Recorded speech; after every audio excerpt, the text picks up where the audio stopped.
وہ مبادیات بھی در حقیقت قرآن و حدیث کی نصوص پر مشتمل ہے. جیسے ایک آیت میں نے آپ کو ابھی سنائی ہے اور یہ اللہ کا مستقل اصول ہے. اس کا نہیں پتہ ہوگا نا تو وہ ان باتوں کو نہیں سمجھ سکتا. مطلب بطور مسلمان مومن ہمارا یقین ہے کہ کائنات میں پتہ بھی اللہ کے اذن کے بغیر جنبش نہیں کرتا اور اللہ کا کوئی کام حکمت سے خالی نہیں ہوتا. جب یہ دیکھیں مسلمات ہیں، ایمان ہے تو یہ بات آپ کو ماننی پڑے گی. فاعل حقیقی اللہ کی ذات ہے.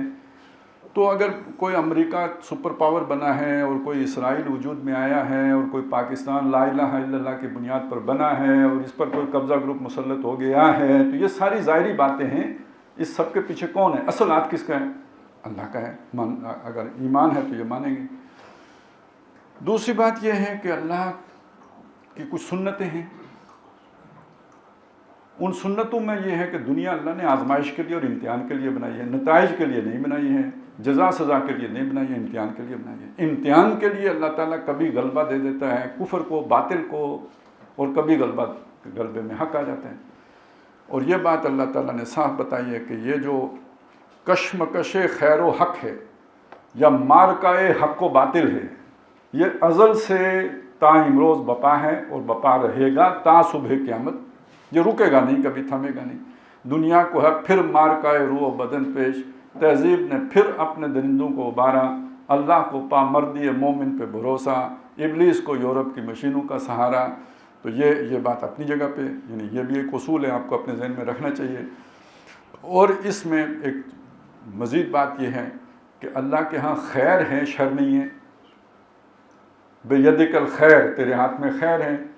تو جو شر جسے ہم کہہ رہے ہوتے ہیں وہ بھی در حقیقت ہمارے اعتبار سے شر ہوتی ہے، اللہ کے اعتبار سے اس میں بھی کوئی نہ کوئی خیر کا پہلو ہوتا ہے، اللہ کی کسی حکمت کا تقاضا ہوتا ہے. وہ بات بھی ان ساری چیزوں کو جمع کریں تو یہ جو دنیا میں کھیل کھیلا جا رہا ہوتا ہے، جس میں ہم الجھ کے رہ جاتے ہیں، حالات اور واقعات اور شخصیات، فلانا پرویز مشرف یہ کر گیا، وہ جناب باجوہ یہ کر گیا، کیا نام ہے ابھی جو پھنس گیا ہے، فیض حمید یہ کر گیا. تو یہ یعنی ہر اس سب کے پیچھے ایک اور ذات ہوتی ہے اور وہ کرنے والا جو ہے نا وہ اللہ تعالیٰ ہوتا ہے. یہ ظاہر کی دنیا میں یہ سب کچھ ہوتا ہے، اس پر ہم کہتے ہیں اس نے غلط کیا، اس نے ٹھیک کیا، یہ ہمارا حق ہے. لیکن اس سب کے پیچھے اس جو حقیقت ہے اس کے اعتبار سے خیر ہی ہوتی ہے. اب یہ سارا ذہن میں رکھ کے اگلی بات دیکھیں کہ اللہ تعالیٰ نے یہ بات بھی بتائی ہے کہ یہ جو حق و باطل کی کشمکش ہے، اس میں فتح بالآخر حق کی ہوتی ہے. بل نقذف بالحق علی الباطل، ہم حق کی ضرب لگاتے ہیں باطل پر، فیدمغہ، وہ اس کا بھیجا نکال دیتا ہے، فاذا ہوا زاہق، وہ چلا جاتا ہے. پوری تاریخ کا سبق یہ ہے. اس کشمکش میں آپ حق جو ہے نا وہ مغلوب نظر آتا ہے، باطل غالب نظر آتا ہے، لیکن یہ کہ بالآخر ہوتا کیا ہے، حق کو غلبہ حاصل ہو جاتا ہے اور باطل ختم ہو جاتا ہے. اچھا، اس کی مثال جو قرآن مجید نے دی ہے وہ کیا ہے کہ پانی ہے وہ حق ہے اور جھاگ ہے وہ باطل ہے. لیکن جب سیلاب آتا ہے تو پانی نظر نہیں آ رہا ہوتا، جھاگ ہی جھاگ نظر آ رہا ہوتا ہے. اور جو تھوڑا وقت گزرتا ہے تو جھاگ بیٹھ جاتا ہے اور پانی باقی رہ جاتا ہے. تو جو چیز لوگوں کو نفع کے لیے ہوتی ہے یعنی حق ہوتی ہے وہ باقی رہتی ہے، اور جو باطل ہوتا ہے وہ مٹ جاتا ہے. اتنا سمپل فزیکل فینومنا ہے، سب کے سامنے ہے، کوئی مشکل نہیں ہے. لیکن جب یہ انسانی سطح پہ بپا ہوتا ہے تو اب دیکھیں نا اس میں بڑا وقت گزر جاتا ہے. ان سب چیزوں کو ذہن میں رکھیں تو ایک تاریخ کا نبی صلی اللہ علیہ وسلم سے لے کر جن کو بھیجا گیا دین حق دے کر، اور اس دین نے غالب ہونا ہے، جیسے کہ آپ نے بہت سی خبریں دی ہیں قیامت سے پہلے کل عالم پر. اب یہ دو باتیں ذہن میں، حضور صلی اللہ علیہ وسلم دین حق لے کے آئے، جزیرۃ العرب میں اسے غالب کر دیا، قیامت سے پہلے کل عالم پر اس نے غالب ہونا ہے. یہ آپ کے پاس آپ نے دو کھونٹے گھاڑ لیے ہیں تاریخ کے سینے میں، اور ان کے ساتھ آپ نے ایک رسی باندھ لی ہے. اب آپ نے وہاں سے سفر شروع کیا ہے اور آگے تک جانا ہے جہاں پہ جا کے دین نے قائم ہو جانا ہے. باطل ختم ہو جائے گا، حق غالب ہو جائے گا. یہ جو میں نے ساری بات آپ کے سامنے رکھی، اب اس کو سامنے رکھ کر ذرا اپنے سفر کا آغاز کرتے ہیں. نبی صلی اللہ علیہ وسلم سے چلیں 1000 سال تک آ جائیں، ٹھیک ہے. اس میں بحیثیت مجموعی حق غالب رہا ہے، ٹھیک ہے. بیچ میں خلافت کی جگہ ملوکیت آ گئی، یہ سارا کچھ ہے. لیکن اگر اس پورے تاریخ کے دھارے کو دیکھیں گے تو اللہ کی حکمرانی تسلیم کی جا رہی تھی، عملی ڈنڈیاں ماری جا رہی تھی، لیکن حکمرانی اللہ کی تسلیم کی جا رہی تھی۔ جو بادشاہ بھی تھے وہ بھی نافذ شریعت کا قانون کیے ہوئے تھے، اپنا قانون نہیں نافذ، ہاں اپنی بادشاہت کا جو حق تھا وہ انہوں نے ظلم سے پکڑ رکھا تھا۔ حالانکہ بادشاہی اللہ کا حق ہے، یہ زیادتی تھی، یہ کمی تھی، لیکن جو انہوں نے قانون لوگوں پر جاری کیا ہوا تھا وہ کوئی ان کا اپنا ذاتی قانون نہیں تھا، وہ کوئی انسانوں کا بنایا ہوا قانون ہے، وہ شریعت ہی نافذ کی ہوئی تھی۔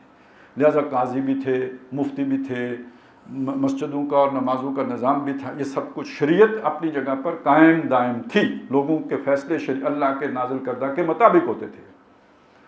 یہ 1000 سال کا پیریڈ ہے۔ اس 1000 سال کے بعد پھر وہ دور آیا ہے کہ جس میں آہستہ آہستہ مسلمان یا اللہ کی حکمرانی پس پش چلی گئی اور انسان کا قانون وہ غالب ہوتا چلا گیا، اور جب ہر طرف مغرب کا دورہ ہو گیا تو پھر یہ کہ مسلمان بالکل ہر طرف مغلوب ہو گئے، ان کو مختلف ممالک میں تقسیم کر دیا گیا۔ یہ ایک بالکل اندھیرے کا دور ہے۔ آپ کو یاد ہوگا میں نے آپ کو ایک اور طریقے سے اسے سمجھایا تھا کہ گویا نبی صلی اللہ علیہ وسلم کا دور یہ ہے، آپ کے دور سے پہلے کی پوری تاریخ جو نبوت کی تاریخ ہے وہ چاند کی روشنی کی مانند ہے۔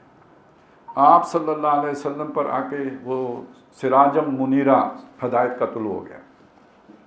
کلا والقمر واللیل اذ ادبر والصبح اذا اسفر انہا لاحدی الکبر، سورہ مدثر کی آیات کے حوالے سے میں بیان کر چکا ہوں۔ وہ ایک کہیں میری اکلوتی کوئی کتاب بھی شائع ہو گئی ہے، میں نے نہیں کی ہے، میں نے بس وہ کسی نے اسی طرح اتار کے وہ بغیر کوئی اس میں تغیر و تبدل اور اس میں کوئی اسے تحریری صورت میں ڈھالے بغیر اسی طرح وہ شائع ہو گئی، اس میں یہ سارے مضامین جو ہے نا آئے ہوئے ہیں۔ اچھا، اب آگے یہ بات کہ جی یہ تو ہو گیا حضور والا واقعہ۔ اب وہاں سے جب یہاں پہ پہنچے تو وہ کیا ہے، فلا اقسم بالشفق، تو یہ حضور سے لے کر جو بعد میں وہ میں نے کہا نا شریعت رہ گئی تھی، تو گویا شفق رہ گئی تھی اس روشنی کی، سورج غروب ہو رہا تھا اور اس کے پیچھے جو ایک چھوٹی سی روشنی ہوتی ہے شفق کی مانند، وہ باقی رہ گئی تھی۔ لیکن اس کے بعد کیا ہوا، جب انگریز آ گئے، فرانسیسی آ گئے، یورپی اقوام کا تسلط ہو گیا، مسلمان مغلوب ہو گئے، جبر کا دور آ گیا، تو واللیل وما وسق، گہری ظلم کی اندھیری رات چھا گئی۔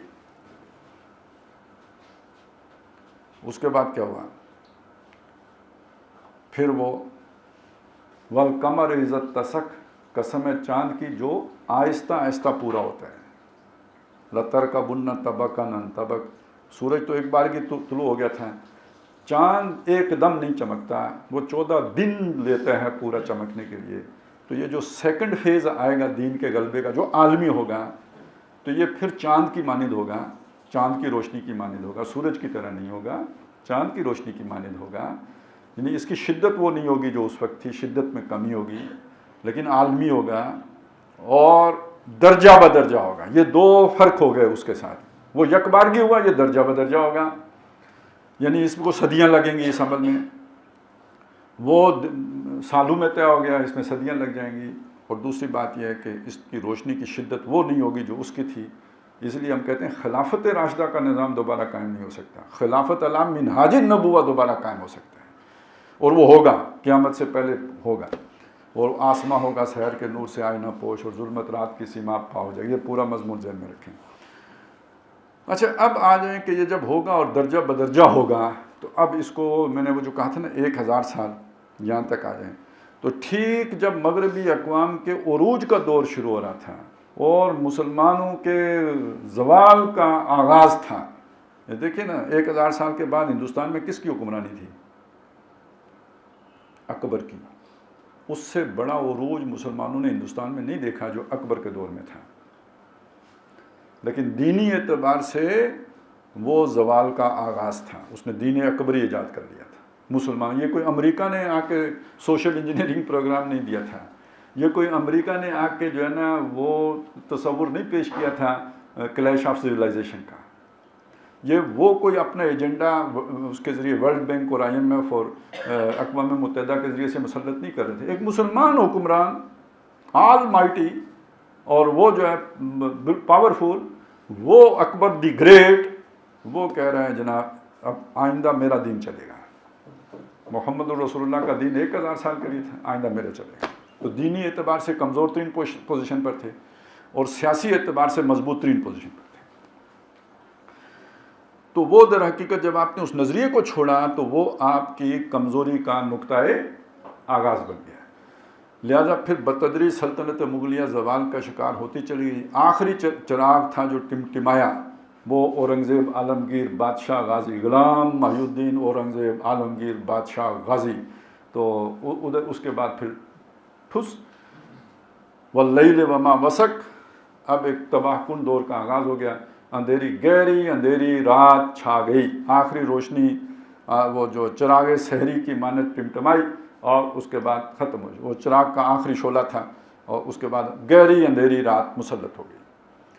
اس گہری اندھیری رات کے مقابل اب آئیں دوسری طرف، جو نظریہ مر رہا تھا جس کی جگہ پہ دین اکبری کھڑا ہو رہا تھا، اب آپ دیکھیں کہ اس وقت جو مجدد کھڑے ہوئے، مجدد کا کام کیا ہوتا ہے؟ دین کو تازہ کرنا، اسے اثر نو زندہ کرنا. تو مجدد الف ثانی کہتے ہیں اس کو، یعنی اب دوسرا 1000 سال شروع ہو رہا ہے اور اس دوسرے 1000 سال کے مجدد کون ہیں؟ شیخ احمد سرہندی. اس سے پہلے مجددین سارے کے سارے کدھر آئے؟ عرب میں. یہ جو مجدد ہیں یہ آئے بر صغیر میں. آپ اللہ کے منصوبوں کو سمجھیں. جیسے اللہ کے منصوبے کو دیکھتے ہوئے اندازہ لگا لیا راہب نے کہ آخری نبی کا ظہور کا وقت قریب آ گیا ہے.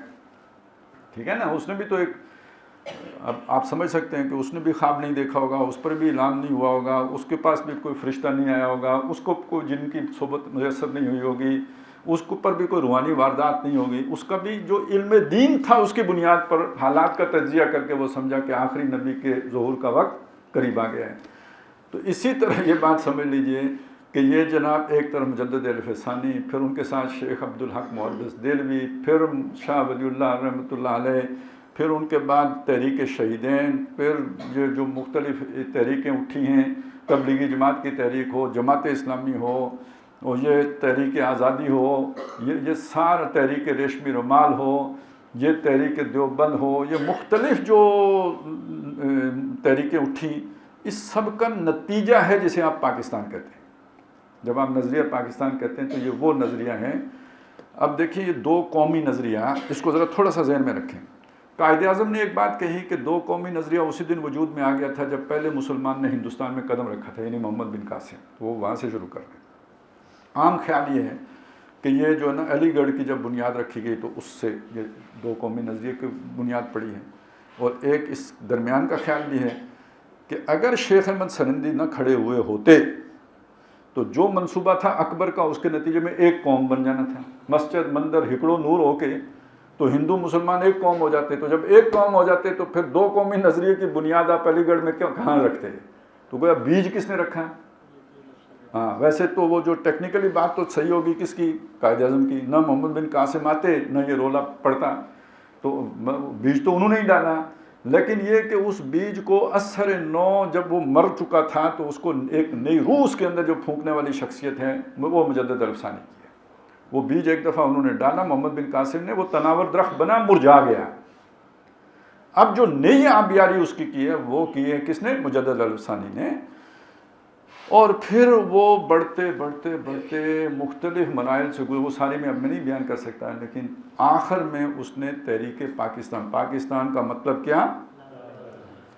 ٹھیک ہے، یہ علیحدہ تشخص ہمارا ہے. یہ تشخص علیحدہ کس نے قائم کیا تھا؟ مجدد الف ثانی نے قائم کیا تھا. اس علیحدہ تشخص کی بنیاد پر ایک ملک علیحدہ بن گیا. اب اس ملک کی کہانی یہ ہے کہ بنا لا الہ الا اللہ کی بنیاد پر. جو اس پر مسلط ہوئے ان کا لا الہ سے کوئی تعلق نہیں، زبانی کلامی تعلق ہے. ابھی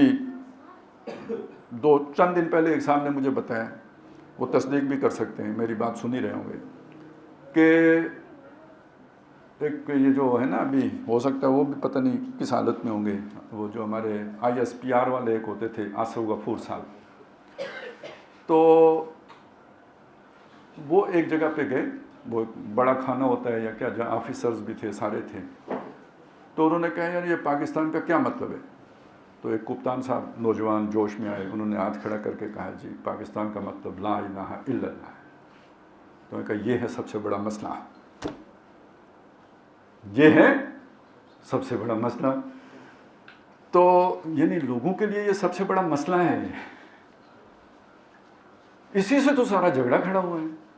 نہیں تو مسجد مندر ہکڑو نور ہوتا ہے اور ہم گاندھی کے چرنوں میں بیٹھے آرام سے جو ہے نا وہ بجن گا رہے ہوتے, بندے ماترم پڑھ رہے ہوتے, کوئی یہ کیا ہے یہ لب پہ اتنی کیا پڑھتے ہیں ہم, پاک سرزمین شاد بات پڑھنے کی ضرورت ہی نہ پیش آتی.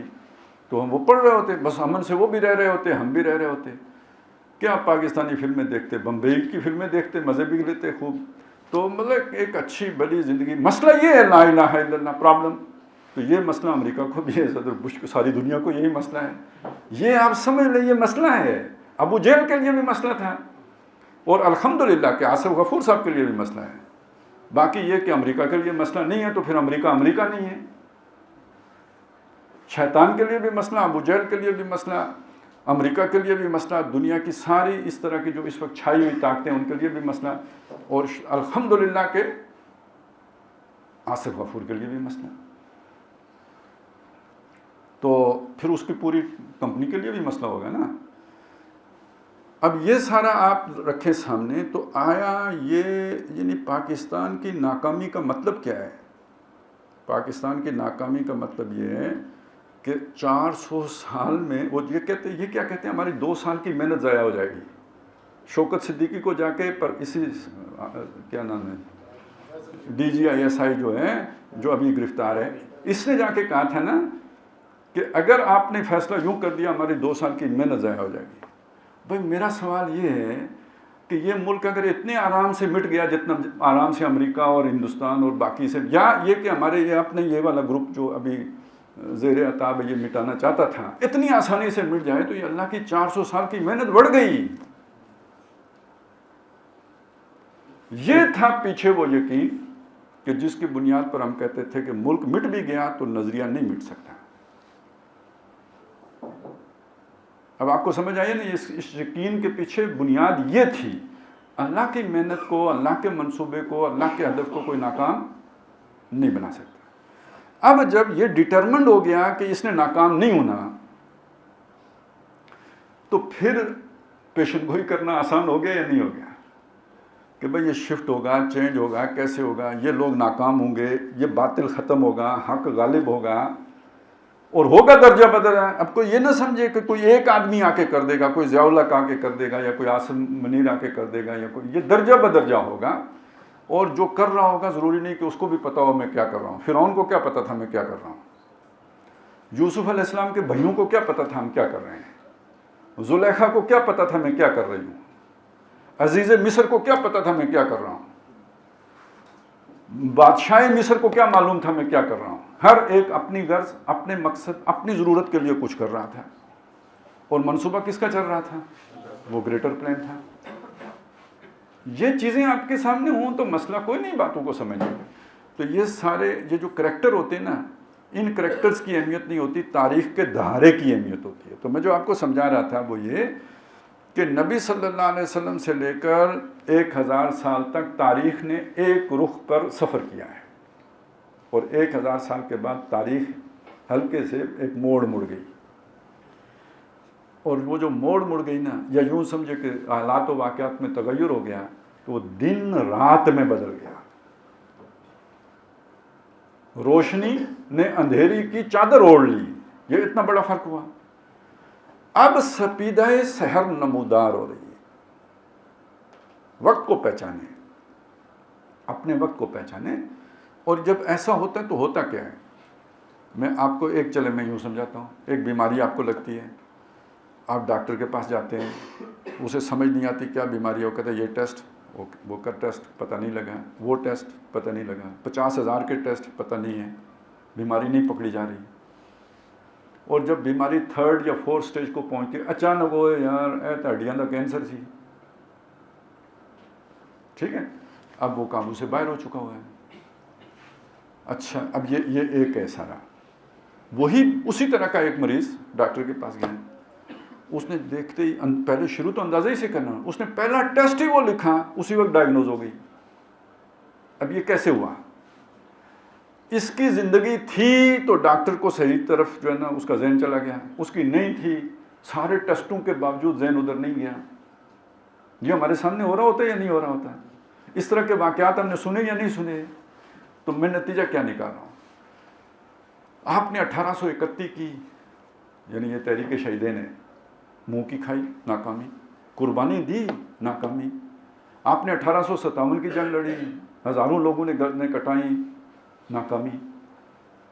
پاکستان بنایا، لاکھوں عصمتیں لوٹیں، ہزاروں لوگ مرے، بظاہر کامیابی نہیں ہوئی۔ کتنی جنگیں، کیا فلسطین، کیا جو ہے نا افغانستان، کیا کشمیر، کیا پورا عالم، مسلمانوں نے کوئی وہ جو ہے نا داستان حرم خون سے رنگین کیے رکھی، کامیابی ککھ نہیں ملی۔ ٹھیک ہو گیا؟ وہ ملک جو لوگوں نے اتنی قربانیاں دے، اس پر ایک قبضہ گروپ آ کے مسلط ہو گیا، ہاتھ سے نکل گیا۔ اب جب دن بدلے تو جیسے خزاں میں درخت خشک ہوتا ہے اور بہار میں درخت ہرا ہوتا ہے، ہمیں کچھ نہیں کرنا پڑتا، یہ تو ایک نیچرل پروسیس ہے۔ اب یہ جب دن بدلے، اب دیکھیں کتنے بڑے بڑے منصوبے خود بخود دڑان سے گر جاتے ہیں۔ یہ نشانی ہے، ان فی ذالک لآیہ۔ اب میں یہاں آپ کو ایک واقعہ سنا دے، اس سے سمجھیں۔ یہ جو ایک صحافی جو کینیا میں جا کے مارے گئے، ان کا بڑا شور بھی ہے، ابھی بھی ہے، ارشد شریف، ٹھیک ہے۔ 2019 میں ہمارے ایک بہت قریبی دوست وہ ان سے ملے کسی اپنے کام کے سلسلے میں، وہ کسی مسئلے میں پھنسے ہوئے تھے۔ اصل میں یہی قبضہ گروپ تھا جنہوں نے ان کو بھی جو ہے نا ان کے گھر پہ قبضہ کر لیا تھا۔ بہت بڑے بڑے افسر تھے پیچھے، پاکستان کے 3 بڑے افسروں میں سے ایک، ٹھیک ہے، انہوں نے قبضہ کر رکھا ہے، کر لیا، بندے آگے اور چھوڑے ہوئے تھے۔ تو یہ اب جیسے اب بندہ ہاتھ پاؤں مارتا ہے تو یہ جا کے وہ ان سے بھی ملے، وہ کسی حوالے سے ان کے رشتہ دار بنتے تھے۔ انہوں نے کہا بھائی یہ باہر سے آئے ہوئے تھے، تو آیا کیوں ہے؟ انہوں نے کہا جی پاکستان، کلمہ لا الہ، وہ جو بھی ہوتا ہے ہمارا، کوئی نہیں رہنا پاکستان، یہاں پہ بہت بڑا خون خرابہ ہونے والا ہے، بلڈ شیڈ ہوگا، سول وار ہوگی، انسرجنسی ہوگی، کھسک نکل، چھوڑ پلاٹ شلاٹ، بھاگ یہاں سے۔ اس نے کہا ٹائم کتنا ہے؟ اس نے کہا 3 سے 4 سال، 2019، 3 سے 4 سال۔ میں صرف یہ واقعہ آپ کو کیوں سنایا؟ منصوبہ سمجھیں۔ وہ جس سرکل یا سرکٹ کے بندے تھے، یہ ان کا منصوبہ تھا کہ پاکستان میں یہ ہونا ہے۔ کیوں؟ یہ عالمی منصوبہ تھا۔ کیوں؟ آپ کے دانت، ایٹمی دانت توڑنے تھے۔ اور یہ دیکھیں نا، یہ خدا کے ساتھ پنگے ہیں یا نہیں ہیں؟ وہ اللہ کا ایک منصوبہ تھا۔ آپ یوسف کو گڑھے میں گرا کے سمجھ رہے ہو کہ بھئی یوسف سے جان چھوٹ جائے گی، نہیں چھوٹے گی، اس کو تو اللہ نے جہاں پہنچانا ہے وہاں پہنچائے گا۔ اب آج ہم 5 سال کے بعد جہاں بیٹھے ہیں، کدھر وہ سارا منصوبہ، جیسے پہلے وہ کارتوس ہوتا ہے، ٹھوس نہیں ہو جاتا تھا، یا وہ سرسری جو ہم چھوڑتے تھے شب برات کے دنوں میں جو نا، وہ کوئی تو اڑ جاتی تھی اور کوئی ادھر ہی ٹھوس ہو جاتی تھی، وہ سارا منصوبہ ٹھوس ہو گیا۔ منصوبہ وہ تھا ان کان کیدہم لتزول منہ الجبال، ان کی چال ایسی تھی کہ پہاڑ ٹل جائیں، لیکن وہ اس طرح ٹھوس ہوا کہ جیسے کچھ تھا ہی نہیں۔ خود کرنے والوں کو کہنا پڑا کہ یہ فالس فلیگ آپریشن تھا، وہ اتنا ناکام ہو گیا۔ یہ نشانیاں ہیں جن کو اللہ نے عقل دی ہے، سمجھ دی ہے، ان کے لیے نشانیاں ہیں اس کے اندر۔ اور اب آ کے جہاں پہ اللہ نے کھڑا کر دیا، یہ کسی کا منصوبہ نہیں ہے، یہ خدا کا منصوبہ ہے۔ یہ کوئی اتنا سوچ ہی نہیں سکتا۔ ہمارے ہاں پلاٹوں سے فرصت ملے لوگوں کو تو کچھ مطلب سوچیں بھی، اور پھر اتنی گہری سوچیں کہاں آتی ہیں جب ہمیں پڑھایا بھی جاتا ہے کہ کانسپریسی کوئی چیز نہیں ہوتی، شیطان تو ایک بہت شریف النفس جو ہے نا مخلوق ہے، وہ کوئی سازش نہیں کرتا، وہ کوئی غلط کام نہیں کرتا، وہ کوئی جو ہے نا کوئی اس طرح کی لطیف تدبیریں نہیں کرتا۔ اور جو شیطان کے ایجنٹ ہوتے ہیں وہ تو اور بھی نیک لوگ ہوتے ہیں، وہ کیوں سازشیں کریں گے؟ تو یہ سازشی تھیوری تو ایسے ہی مولویوں کی بکواس ہے۔ جب یہ بھی، اور یہ نہ ماننے کا مطلب ہوتا ہے کہ آپ پڑھے لکھے آدمی ہیں۔ جو سازشی تھیوریوں کو مان لے جاہل عوام ہیں، کل انام، تو آپ اگر بڑے افسر ہیں تو سازشی تھیوری آپ نہیں مانیں گے، نہیں تو آپ بہت گھٹیا آدمی ہیں، جاہل آدمی ہیں، انکلچرڈ انسیولائزڈ آدمی ہیں، آپ کو لٹریری بندے ہی نہیں ہیں، آپ کو دنیا کی سمجھ ہی نہیں ہے، نو آؤ ہی نہیں ہے، آپ کو پتہ ہی نہیں، آپ کا کوئی ایکسپوجر ہی نہیں ہے، مولیاں دکیا نوسی گلیں کر دے پھر دے سازشی تھیوری. تو اب بندے کی مت ماری جائے گی، اسے کو کدھر ڈھونڈے گا کہ بھائی ہمارے ساتھ کوئی سازش ہو رہی ہے. اور پھر اتنی گہری، وہ تو سمجھے گا کہ یار ہمارے لیے بحریہ ٹاؤن میں جنت بن رہی ہے. وہ انٹرنیشنل کنیکشنز کو تھوڑی پتہ چلے گا اسے کہ یہ کیا ہو رہا ہے سارے کا سارا. تو یہ سارا کس نے ناکام بنایا؟ ٹھیک ہے، چین، یہ جو ہوتا ہے نا کاز اینڈ افیکٹ کی چین ہوتی ہے، بظاہر اس کو پردے میں رکھ لیتے ہیں اللہ تعالیٰ. وہ ایک ابھی پچھلے دنوں کا واقعہ، یہ بھی ہمارے ایک قریبی دوست ہیں، ان کے ساتھ پیش آیا. ان کی اہلیہ بیمار ہیں، تو بیماری کافی پرولانگ کر گئی. تو پڑوسن آئی، اس نے دیکھا، اس نے کہا خدا بہت سیانہ ہے، بات اپنے پہ نہیں آنے دیتا. نہیں سمجھ آئی کہ تو اب نہیں بچے گی. ہاں، خدا بات اپنے پہ نہیں آنے دیتا، مارے گا وہ لیکن بات اپنے پہ نہیں آنے دے گا. یہ بہانہ ہے، بیماری بہانہ ہے. تو یہ دنیا میں اللہ کا ارادہ اس طرح پایا تکمیل کو پہنچتا ہے کہ بات اللہ پہ جاتی نظر نہیں آتی، لیکن جس کی نظر ہوتی ہے اس کو آتی ہے. بات میں نے شروع یہاں سے کی تھی. تو بہرحال کہنے کا مطلب یہ ہے کہ یہ جو بچت ہوئی ہے نا، یہ اللہ کے اس منصوبے کے توفیل بچت ہوئی ہے. ایک دوسری بات یہ ہے، اور یہ منصوبہ اس لیے نہیں ہے کہ آپ بیریا ٹاؤن کی توسیع کریں. یہ منصوبہ اس لیے نہیں ہے کہ آپ کے شیئرز میں اضافہ ہو جائے، 2-4 کمپنی اور کھول لیں، 7-8 ریٹائرڈوں کے لیے نیا جو ہے نا وہ ملازمت کے وہ نکل آئیں. یہ در حقیقت وہ جو جسے آپ نظریہ پاکستان کہتے ہیں، جس کو آپ یہ سمجھتے ہیں کہ یہ سب سے بڑا مسئلہ ہے، یہ در حقیقت اللہ تعالیٰ اس کی آبیاری کے لیے ایک کھیتی ہے جسے سینچ رہا ہے. آبیاری اس کی ہونی ہے. اور ہمارا جو بھی طاقت ہے، اصل طاقت، اصل قوت، وہ نظریہ ہے. اور یہ نظریہ صرف ہمارا نظریہ نہیں ہے، اس کی جڑیں ہر انسان کی فطرت میں ہیں. وہ مسلمان ہے، وہ یہودی ہے، وہ ہندو ہے، وہ عیسائی ہے. اس کلمے کی جڑیں ہر انسان کی فطرت میں، فطرت اللہ التی فطر الناس علیہا. باقی جتنے نظریات ہیں وہ اجتثت من فوق الارض ما لها من قرار، ان کی انسان کے فطرت کے اندر گنجائش نہیں ہے.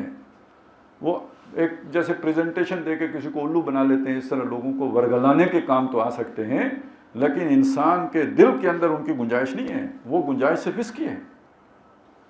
اور جو عالمی، دیکھیں یہ مسئلہ سمجھیں، ہم کہتے ہیں گلوبل ویلیج ہے، دنیا میں امن نہیں ہے. کیوں نہیں ہے ویلیج، کنیکٹیویٹی ہے، لیکن خیالات، نظریات اپنے اپنے ہیں، قومیں ہیں، اقوام ہیں، گورے ہیں، کالے ہیں، لڑائیاں ہیں، مفادات کا ٹکراؤ ہے. تو ایک ویلیج میں جب تک یونیفارمٹی نہیں آئے گی تو امن نہیں ہوگا. تو وہ یونیفارمٹی کون لے کے آ سکتا ہے؟ کون سا نظریہ؟ سیکولرزم کا، لبرلزم کا؟ کون سا نظریہ ہے نیشنلزم کا جو تمام انسانوں کو آپس میں جوڑ سکتا ہے؟ توحید کے علاوہ تو کوئی نظریہ نہیں ہے. اور توحید کا مطلب کیا ہوگا؟ زندہ قوت تھی زمانے میں توحید کبھی، وہ زندہ قوت کے طور پر ظاہر ہوگی تو تب. اس کا کیا مطلب ہے؟ بات نمازوں کی نہیں ہو رہی ہے، بات عبادات کی نہیں ہو رہی ہے، بات وضاقتہ کی نہیں ہو رہی ہے. توحید پر مبنی معاشی، سیاسی، سماجی نظام کی ہو رہی ہے. پاکستان کا جو نظریہ وہ یہ ہے. قائد اعظم نے جو بات کہی تھی، ہم دنیا کو اسلام کے اصول حریت و اخوت و مساوات کی جھلک دکھانا چاہتے ہیں. حریت، آزادی، یہ سیاسی نظریہ اس سے وجود میں آئے گا. ہر فرد آزاد سمجھا جائے گا، کوئی کسی کا غلام نہیں ہے. آدمی پہ آدمی فرما روائی کیوں کرے؟ جس کا منصب بندگی ہو وہ خدائی کیوں کرے؟ کونو عباد اللہ اخوانا، اللہ کے بندے بن کے رہو، سب برابر ہو، سب کے حقوق. کفل لکل مسلم، ہر مسلمان دوسرے مسلمان کے برابر ہے. کسی کو ڈیوائن رائٹس نہیں ہیں حکمرانی کرنے کے. حکمراں ہے ایک وہی باقی بوتان حاضری. یہ ہے حریت, اخوت, بھائی چارہ. بھائی چارہ, یہ جو معاشی اونچ نیچ ہے نا, اس کو کیا چیز بدلے گی؟ بھائی چارہ. دیکھیے ایک سوشلزم کا تصور ہے مساوات کا, سب لوگوں کو برابر دیا جائے گا. یہاں برابر کا تصور نہیں ہے, بھائی چارے کا تصور ہے. ایک بھائی کے پاس زیادہ ہو سکتا ہے, دوسرے بھائی کے پاس کم ہوگا, لیکن جس کے پاس کم ہے اس کی ضرورت کون پوری کرے گا؟ جس کے پاس زیادہ ہے. مواخات کا مطلب یہی ہے نا, اخوت, اخوت باہمی, یہ بھائی چارہ ہے. اور تیسری چیز کیا؟ مساوات. یہ کون سی مساوات ہے؟ انسان پیدائشی طور پر سب برابر ہے. پیدائشی طور پر تمام انسان, یعنی یہ جو اونچ نیچ کے تصورات ہیں نا, یہ برہمن ہے, یہ شودر ہے, یا یہ سید ہے اور یہ مصلی ہے, توحید کے منافی ہے. سب اللہ کے مخلوق ہونے کی حیثیت سے سب برابر ہیں. اب اس کے کچھ نتائج نکلیں گے. نتائج کیا نکلیں گے؟ بنیادی انسانی ضروریات میں بھی سارے برابر ہیں. کیا مطلب؟ روٹی, کپڑا, مکان, تعلیم, علاج, ہر انسان کی ضرورت ہے. یہ ضرورت پوری کرنا ریاست کی ذمہ داری ہے. اور ریاست جو ٹیکس وصول کرتی ہے وہ اے سی ڈی سی کے عیاشیوں کے لیے وصول نہیں کرتی, وہ ٹیکس وصول کرتی ہے. یہ بھائی چارہ اس طرح قائم ہوگا کہ یہ جتنے بھی آپ کے پاس زکوٰۃ سے, عشر سے, خراج سے جو بیت المال میں پیسہ آیا ہے, یہ جو معاشرے کے محروم طبقات ہیں یا جو کمزور لوگ ہیں یا جو معاشی دوڑ میں پیچھے رہ گئے ہیں, ان کو محروم نہیں رہنے دینا ہے. ان کی بنیادی ضروریات کی کفالت ریاست نے کرنی ہے, جیسے ماں کرتی ہے اس سے بڑھ کر کرنی ہے. یہ ہے ریاست و ماں جیسی, اور یہ ہے جناب وہ تصور اخوت, یہ ہے وہ بھائی چارے کا تصور. اور اب آپ ایک بات وہ سیاسی سطح پہ سمجھیے, دنیا نے جمہوریت کا اصول اپنایا ہے, لیکن حقیقت میں وہ سرمایہ داروں کی آمریت ہوتی ہے. کیوں؟ رائے عامہ بنانے کا کام میڈیا کرتا ہے, اور میڈیا کس کے کنٹرول میں ہوتا ہے؟ سرمایہ داروں کے کنٹرول. رائے عامہ وہ بناتے ہیں. اب آپ دیکھیں وہ جب چاہیں تو دہشت گردی کا بیانیہ پروان چڑھائیں اور ایک جنگ کھول دیں, اور جب وہ چاہیں سازش کا بیانیہ پروان چڑھائیں اور ایک فیض حمید کو اندر تن کے تو باقی سب کو ڈرائیں. میڈیا کا کمال ہے. تو جس کے ہاتھ میں میڈیا, رائے عامہ وہ ادھر موڑ کرے گا. اس کے بعد اسے بس منظم کرنے کی دیر ہوتی ہے, اور جب اسے آپ منظم کر لیتے ہیں تو ایک سیاسی قوت بن جاتی ہے. تو جس کے ہاتھ میں جس کے پاس سرمایہ ہوگا وہ حکمران ہے, خفیہ حکمران ہے, سامنے نہیں, آگے پپٹس ہوں گے. کوئی مودی ہوگا, کوئی عمران خان ہوگا. اس کھیل میں تعین مراتب ہے ضروری. شاطر کی عنایت سے تو فرضی میں پیادہ, بیچارہ پیادہ تو ہے ایک مورا ناچیز, فرضی سے بھی ہے پوشیدہ شاطر کا ارادہ.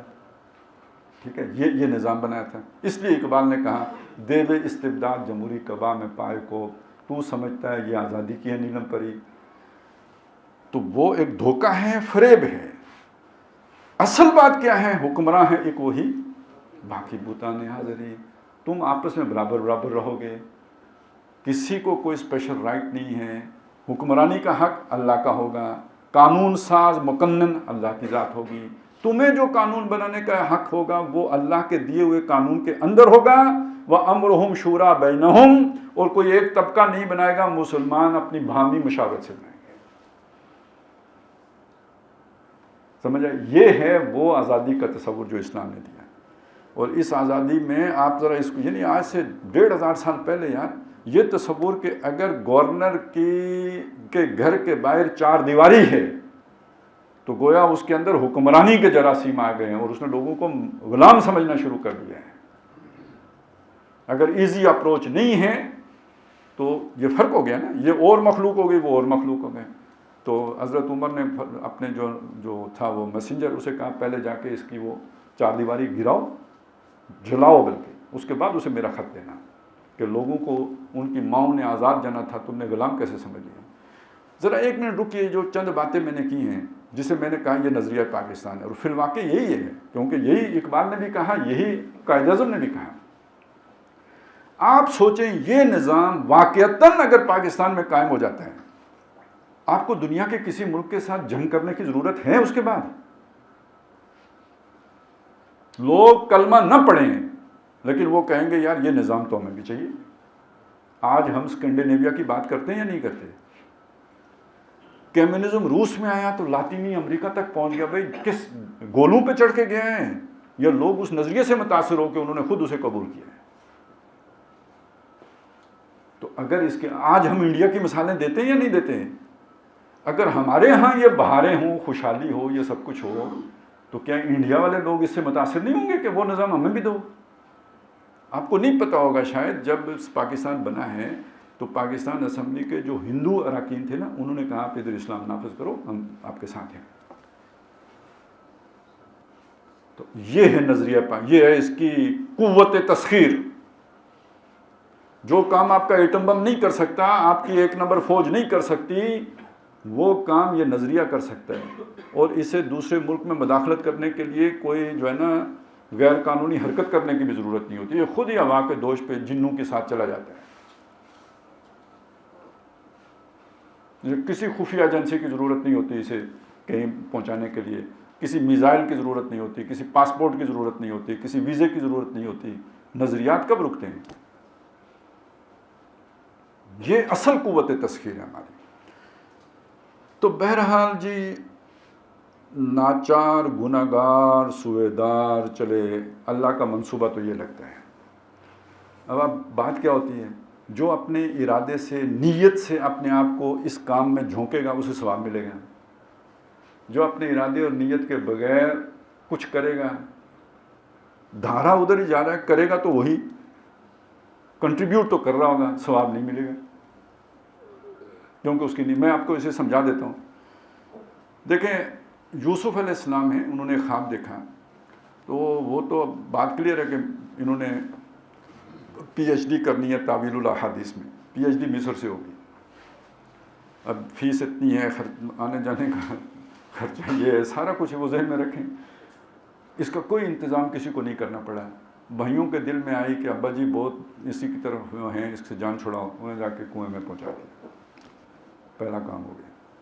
قافلہ آیا، انہیں کہا یار اے بندہ جڑا نا انہوں جا کے بیچیں گے، پیسے کھڑے ہو جائیں گے، انہوں نے اپنے ساتھ رکھ لیا، نہ کوئی ٹکٹ کی ضرورت۔ وہ ویسے ہی طاہر القادری صاحب نبی صلی اللہ علیہ وسلم کے لیے چندے کرتے رہے ٹکٹوں کے، کوئی ضرورت نہیں ہوتی، حالات ایسے بن جاتے ہیں۔ وہ سوار ہوئے اونٹ پہ مصر پہنچ گئے، نہ کوئی نیویگیشن کی ضرورت، کوئی تردد نہیں، نہ کسی سے رستہ پوچھنے کی ضرورت، چلی جا رہی ہے خدا کے سہارے، مصر پہنچ گئے۔